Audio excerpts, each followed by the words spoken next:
It's a very dangerous situation because Egypt is not going to be able to live that way. And they'll end up blowing up the dam. And I said it and I say it loud and clear. They'll blow up that dam and they have to do something. They'll blow up that dam. 3 simple words, uttered by a world leader in a tense phone call, explode across the headlines. Imagine a bold, chilling declaration that transforms a riverbank into a battleground of sovereignty and defiance. As the sun rises over the blue Nile, a darker dawn dawns in the corridors of power.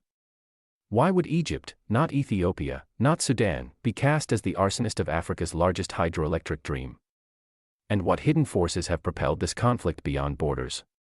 In this epic struggle for water, identity, and freedom, one whispered threat ignites a continent's fury and a revolution in narrative. The Grand Ethiopian Renaissance Dam, Africa's largest, stands complete, ready for inauguration. Born in 2011 from a $4 billion dream, it now rises as a 6,000-megawatt colossus meant to lift millions out of darkness. Ethiopia calls it a shared opportunity. Egypt calls it an existential threat. Sudan, too, fears the river's flow could falter. Into this fragile equation steps Donald Trump, backing Cairo and reviving the claim, 3 times in a month, that the United States stupidly funded the dam. A charge Ethiopia rejects as untrue. Behind the headlines, negotiations stretch on, evidence is offered, yet mistrust runs deep. The question now is not only whether the Nile's waters will keep flowing, but whose hands will guide its course. It began as a dream in the highlands, a vision carved into rock and river, whispered in the dusty streets of Addis Ababa and shouted in the crowded coffee houses of Bahir Dar. In 2011, Ethiopia announced it would build the Grand Ethiopian Renaissance Dam, a project so vast that even the world's financial giants balked. $4 billion to start. Climbing past 6,000 megawatts of power, enough to electrify a nation and spill light across borders into East Africa. The skeptics asked, why so big? Why now? But for Ethiopia, the question was never why, it was why not. Here was a nation of more than 100 million people, where tens of millions still lived in darkness, where children studied by the dim flicker of kerosene lamps, where factories sat idle for want of energy. The dam was more than concrete and steel, it was a declaration: we will not wait for permission to power our own future. Yet, from the moment the first foundation stone touched the riverbank, another current began to flow, one of suspicion, resistance, and geopolitical fear. Egypt, far downstream, read the project not as Ethiopia's renaissance but as Cairo's ruin. For millennia, the Nile had been Egypt's lifeblood, its annual floods the rhythm of its civilization. To imagine that water reduced, or even paused, was to imagine the country gasping. And so, the GERD became more than an engineering feat, it became a fault line in Africa's political geography. Ethiopia, in turn, moved to reassure. Officials insisted the dam was hydroelectric. Not for irrigation, water would flow through turbines and back into the river, unchanged in quantity. Not a liter, not a gallon will be curtailed, they told Cairo. Technical documents were shared. International mediators courted, but the mistrust held like silt in the Nile's depths. And then came the voice from across the ocean, Donald Trump, cutting into the fragile conversation with words that cracked like rifle shots: they'll blow up that dam. He repeated his belief that the United States had stupidly funded it, a claim Ethiopia dismissed as false. To Addis Ababa, the remark was more than an error, it was a threat dressed as prophecy. A signal to the region that the world's most powerful country might not stand in the way of sabotage. But the truth behind the dam's funding told a different story. When Ethiopia had sought backing from the World Bank, European institutions, and American lenders, they were turned away. Why do you need so much power, they were asked. The answer never changed, because the nation needed it to grow. To stand on its own feet, to break the cycle of dependency. Denied foreign loans, Ethiopia turned inward. Government bonds were sold domestically. Salaries were docked voluntarily. The diaspora, from Washington to Dubai, sent money home. Farmers contributed portions of harvests, school teachers gave a month's pay. Piece by piece, bear by bear, the dam rose from the contributions of those who would never see their names engraved in marble but knew their children might one day see the light stay on. This, perhaps, is what makes the GERD so volatile in the politics of the Nile. it is not merely a state project, but a people's project. To attack it would be to strike at the national soul. And yet, in Cairo's view, to allow it unchecked is to gamble with Egypt's own survival. The tension is not new. Colonial-era treaties, signed without Ethiopia at the table, once gave Egypt and Sudan disproportionate control over the Nile's flow. Those agreements, born under British imperial logic, have lingered like a ghost in every negotiation. Ethiopia's dam, then, is not just an infrastructure plan, it is a challenge to a century-old status quo. In Addis Ababa, the language is one of rebirth, renaissance, sovereignty, African solutions to African problems.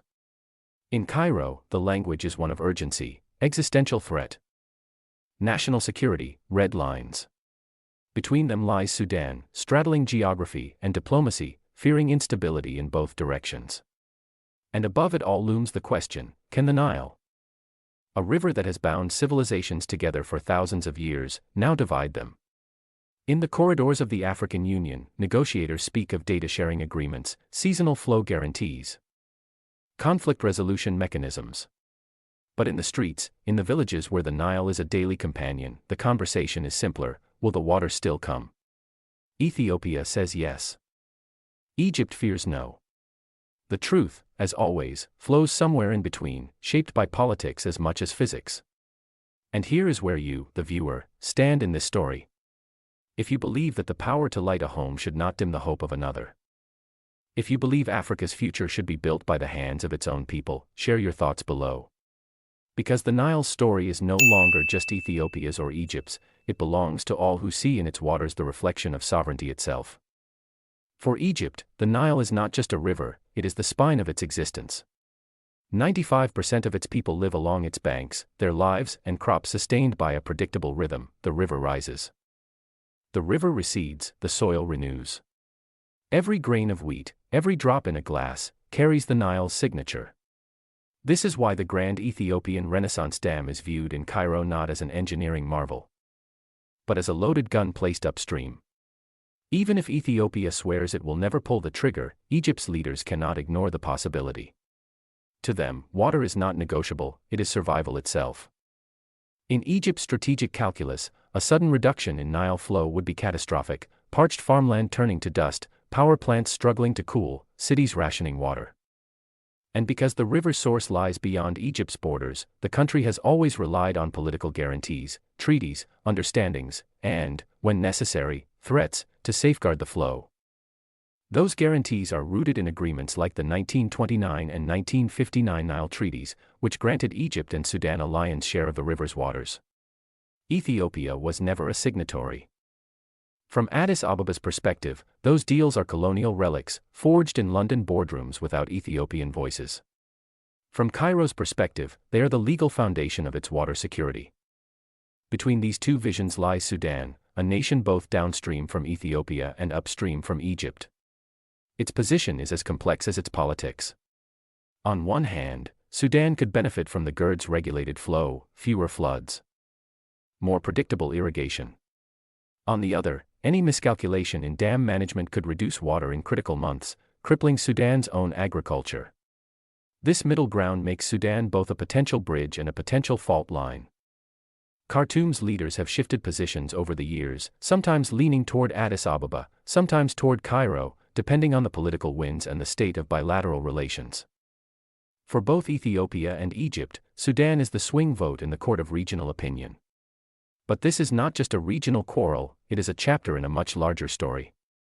The Nile Basin is a geopolitical corridor. Its waters flowing through the ambitions of great powers. In recent years, Gulf states have invested heavily in Sudanese farmland, seeking food security for themselves. China, through its Belt and Road Initiative, has built infrastructure in multiple basin countries, including Ethiopia. The United States, Russia, and the European Union all watch closely, each with its own strategic calculus. Egypt, aware of its limited leverage over Ethiopia's internal policy, has turned to international diplomacy, lobbying the African Union, appealing to the United Nations Security Council, and courting allies who might influence Addis Ababa. Its message is consistent: without a legally binding agreement on the dam's filling and operation, the risk of conflict will grow. Ethiopia counters that it has the sovereign right to develop its resources, just as Egypt did when it built the Aswan High Dam in the 1960s. That project, too, sparked regional anxiety. Yet Egypt did not seek outside permission to proceed. Addis Ababa's diplomats point to that history with deliberate precision. We are not breaking the rules, we are following your example. This rhetorical duel plays out in every press conference, every side meeting at global summits. In public, the words are measured; in private, the language is sharper. Leaked accounts from closed-door sessions describe moments when negotiators all but accuse each other of weaponizing the river. On the ground, the stakes are visible. In Egypt's delta, farmers watch the sky and the river with equal intensity. A change in the Nile's flow could mean the difference between harvest and hunger. In Ethiopia's highlands, villagers speak of the dam with pride, as proof that their country can achieve great things without foreign masters. Sudanese communities along the Blue Nile see both promise and peril. Some welcome the dam's potential to tame the river's floods, which have displaced thousands in recent decades. Others fear that in the event of political crisis, they could be caught in the crossfire, literally, of water politics turned military. And yet, despite the high stakes, there is an undeniable interdependence. Ethiopia's turbines will generate electricity, but its biggest potential market for surplus power lies in neighboring countries, Egypt and Sudan among them. In turn, those downstream nations rely on the same river to sustain life. The logic of cooperation is clear, the politics of trust is not. Every month that passes without a comprehensive agreement adds another layer of sediment to the riverbed of mistrust. Each round of talks that ends without breakthrough sends a ripple of uncertainty downstream. Diplomats warn that time is not on our side, but the deadlines slip, overtaken by other crises, wars, economic shocks, political upheavals. In Cairo, military planners run simulations of worst-case scenarios, drought years coinciding with rapid reservoir filling, upstream sabotage, even armed conflict. In Addis Ababa, strategists consider the opposite: how to protect the dam from external threats, how to manage its operations in a way that balances domestic needs with regional stability. For now, the Nile continues to flow, as it has for thousands of years. But both sides know that rivers can be redirected, not just by dams, but by the tides of politics. And when survival is at stake, nations may gamble more than they can afford to lose. This is the tension that frames every negotiation, every headline, every diplomatic overture. And it is the tension that will either push the Nile Basin toward a new era of shared prosperity, or drag it into a cycle of confrontation from which it may take generations to recover.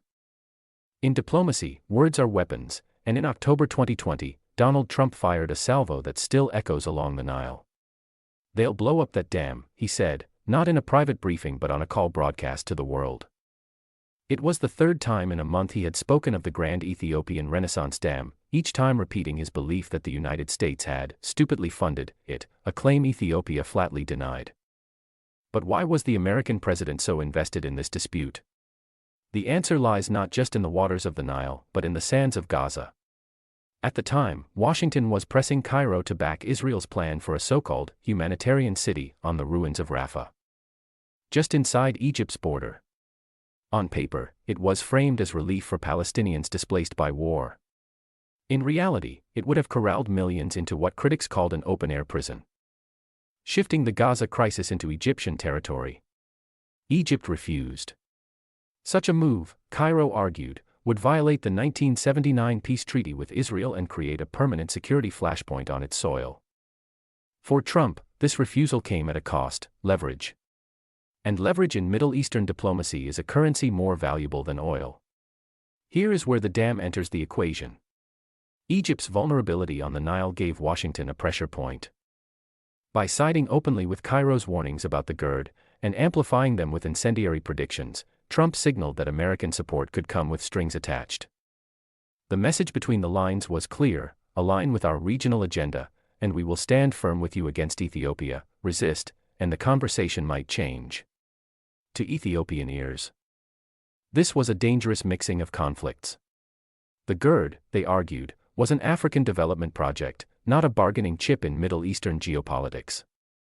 Linking it to Gaza was like dragging a river into a desert war: unnatural, destabilizing, and potentially deadly. Yet, from a realpolitik standpoint, the maneuver was textbook. In tying two separate flashpoints together, Trump created a broader theater of negotiation in which concessions in one arena could purchase advantages in another. It was the art of the deal applied to entire nations. For Cairo, the alignment was welcome, up to a point. Trump's vocal support bolstered Egypt's position in negotiations, lending weight to its warnings that the dam's filling could spell disaster. But it also tethered Egypt's water security to an unrelated and deeply volatile conflict. To accept that bargain was to risk having one crisis held hostage by another. In Addis Ababa, the reaction was sharper. Officials summoned the U.S. ambassador, denouncing Trump's remarks as belligerent threats. State media framed the statements as evidence that foreign powers were willing to undermine Ethiopia's sovereignty to advance their own agendas. Among the public, the outrage was palpable. Social media lit up with posts defending the dam as the people's project, funded by their own hands and sacrifices. This was the unintended consequence of Trump's intervention in trying to strengthen Cairo's hand. He may have reinforced Ethiopian nationalism around the GERD. In the highlands, the dam became not just a source of electricity but a symbol of defiance against external interference. And here is where the stakes for you, the viewer, come sharply into focus. These are not abstract diplomatic moves, they are choices that can determine whether a generation grows up in the light or in the dark. Whether fields stay green or turn to dust, whether peace holds or conflict ignites. If you believe that rivers should not be turned into bargaining chips in distant political games, make your voice part of this conversation. Like, comment, and share, because silence in moments like these is itself a choice. The intertwining of the GERD dispute with the Gaza question also drew in other actors. Israel, ever watchful of Egypt's strategic calculus, monitored the situation closely. Gulf states, some aligned with Washington's vision, weighed how Nile politics could shape their own regional ambitions. Even Turkey, with its growing footprint in the Horn of Africa, saw in the GERD a potential pivot point for influence. For the African Union, this linkage was a nightmare scenario, an intra-African development issue being pulled into the gravitational field of Middle Eastern conflict. AU mediators feared that once the GERD became a pawn in a wider game, the chances of a purely African resolution would diminish. Yet, for all the noise, the facts of the dam remained the same. Ethiopia had built it without foreign loans, financed by its government and citizens. It was hydroelectric, meaning water would pass through unchanged in volume. The technical case for cooperation was strong. But in the arena of politics, perception often outweighs engineering. If enough leaders believe the dam is a threat, they will act as if it is one, and act accordingly. And so the Nile flows on, carrying not just water but the weight of speeches, deals, and unspoken ultimatums. In Washington, the conversation shifts to other headlines. In Cairo, the calculations continue. In Addis Ababa, the turbines hum, a low, steady reminder that this story is far from over. The real question is not whether Trump's words in 2020 changed the course of the GERD negotiations. It is whether the precedent they set, that great powers can conflate separate crises to leverage smaller nations, will shape the future of the Nile Basin for years to come. Here is the truth they rarely say aloud: the Grand Ethiopian Renaissance Dam does not consume the Nile's waters, it merely borrows their force. Water enters the reservoir, spins turbines, and flows back downstream. Technically, not a drop is lost to Egypt or Sudan. The physics are simple, the politics are not. In public debates, fears of water shortage dominate headlines, but in private corridors of power, another concern surfaces: what happens if Africa proves it can finance, build, and operate megaprojects without Western loans or oversight? The GERD is not just a dam. It is a case study in independence. For years, the accepted narrative was that African nations needed external capital to dream big. Multi-billion-dollar infrastructure. Call the World Bank. Seek European development banks. Negotiate with Washington, Beijing, or the Gulf. But Ethiopia's dam defied that logic. When every door was closed, the nation turned inward, mobilizing resources from citizens and diaspora. The result now rises 145 meters above the Blue Nile, a monument to self-reliance. And that is the unspoken twist in this story: the GERD challenges more than Egypt's water security, it challenges a system in which Africa's destiny is brokered elsewhere. If Addis Ababa can light millions of homes without mortgaging its sovereignty, what stops other nations from doing the same? Some fear that answer. A continent less dependent on foreign finance is a continent less pliable in global negotiations. Infrastructure built without debt is infrastructure that cannot be seized in default. Energy independence reshapes trade routes, shifts alliances, and reduces leverage for those accustomed to holding it. This is why the dam draws such intense scrutiny. It is a symbol in concrete and steel that the post-colonial order is not immutable. It says, in the language of megawatts and cubic meters, that Africa can set its own terms. Egypt's concerns are real, water is survival, but they are layered over by other players' geopolitical anxieties. And in this layering, the truth gets obscured. The dam becomes a villain or a hero depending on who is telling the story. Yet the river itself is indifferent. It flows through kingdoms and republics, through colonial maps and liberation flags, through peace accords and battle lines. It will flow long after today's politicians have left their podiums.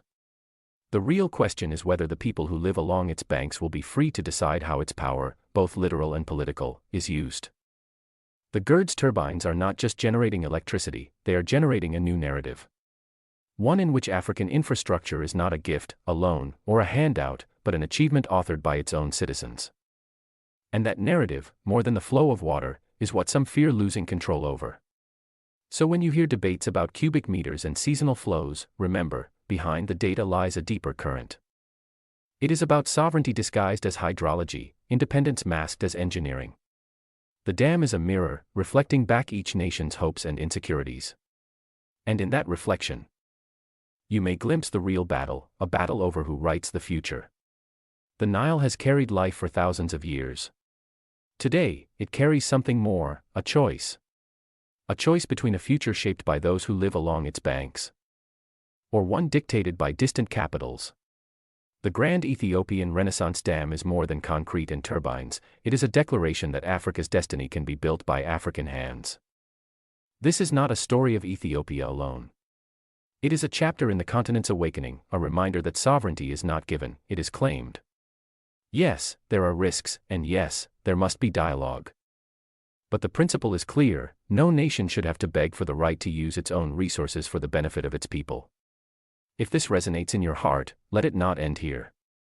Like this message, share it, and subscribe to keep this conversation alive. Add your voice to a chorus that refuses to be silent. Because the Nile's story is still being written. And the pen should be in the hands of its people. The river flows. The turbines turn. And the call is clear, stand for sovereignty, stand for freedom, stand for the right to shape your own future.